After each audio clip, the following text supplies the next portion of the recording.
ఒక్కోసారి వైసీపీ నేతలు మాట్లాడే మాటలకు నవ్వాగదు. అదే టైంలో వెగటు కూడా పుడుతుంది. 151 నుంచి 11కి పడిపోయినా, ప్రతిపక్ష హోదా లేకుండా జనం ఈడ్చి తన్నినా, పులివెందుల్లో పార్టీ డిపాజిట్ కోల్పోయినా ఈ నేతలు మాత్రం మారరు. వాళ్ళ నోటి దురుసు తగ్గదు. నవ్విపోదురుగాక మాకేటి సిగ్గు అన్నట్టుగా వ్యవహరిస్తుంటారు.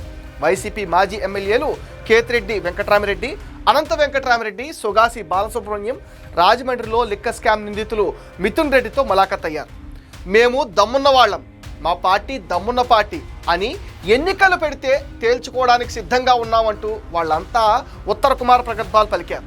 వీళ్ళంతా ఎన్నికల్లో చావు దెబ్బతిన్న వాళ్లే. అంతటితో ఆగలేదు. 2-3 నెలల్లో అమరావతిలో పులస చేపలు పడతాం, మీ అందరికీ పంచి పెడతాం, ఇక్కడ గోదావరి పొంగినట్టు వరద పొంగుతుందంటూ వివాదాస్పద వ్యాఖ్యలు చేశారు.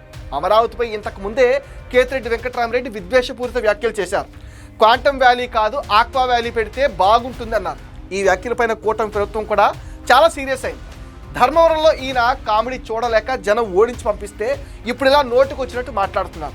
జైలు ముందు తాను ఒక పెద్ద సెటైరిస్ట్ అన్నట్టుగా మాట్లాడారు. సోషల్ మీడియా స్టార్గా ఆయనకున్న పేరుకు ఏమాత్రం తగ్గకుండా తాను గొప్పగా చెప్పానని కవర్ చేసుకున్నారు.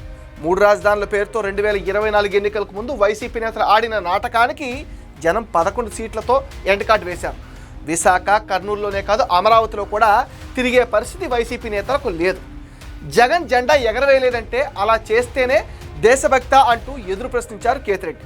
రాజకీయాల్లో ఉన్నప్పుడు, రాజ్యాంగాన్ని సముచితంగా గౌరవిస్తున్నప్పుడు, భారత స్వాతంత్రాన్ని విశ్వసించినప్పుడు ఖచ్చితంగా జెండా ఎగరవేయాలి.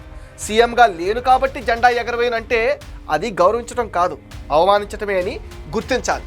తామేదో గొప్పగా చెప్తున్నామని భావిస్తున్న వైసీపీ మేధావులు ప్రజల్లో చులకనవుతున్నారు. వారు చేసే జబర్దస్త్ కామెడీ షోకి జనం పగలబడి నవ్వుకుంటున్నారు. రాబోయే రోజుల్లో ఈ దమ్మున్న పార్టీ నేతల నుంచి ఇంకెన్ని కామెడీ షోలు చూడాలో మరి.